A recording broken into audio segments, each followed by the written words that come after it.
भंडारा पवनी मार्गावरील आंबाडी येथे दुचाकींची समोरासमोर धडक झाली. यात एक महिला गंभीर जखमी झाल्याची घटना उघडकीस आली आहे. भंडारा तालुक्यातून जाणाऱ्या नागपूर-रायपूर राष्ट्रीय महामार्गावरील पवनी मार्गावरील आंबाडी येथे मोटरसायकल अपघात झाला.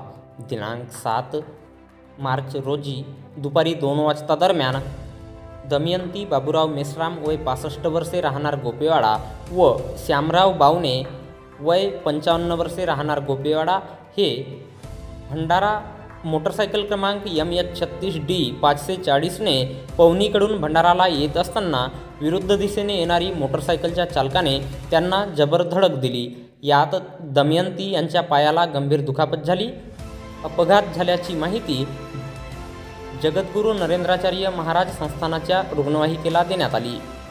सदर रुग्णवाहिकेतून रुग्णवाहिका चालक प्रमोद मोहतुरे यांच्या मदतीने अपघातातील जखमींना भंडारा शहरातील एका खाजगी रुग्णालयात उपचाराकरिता दाखल करण्यात आले आहे.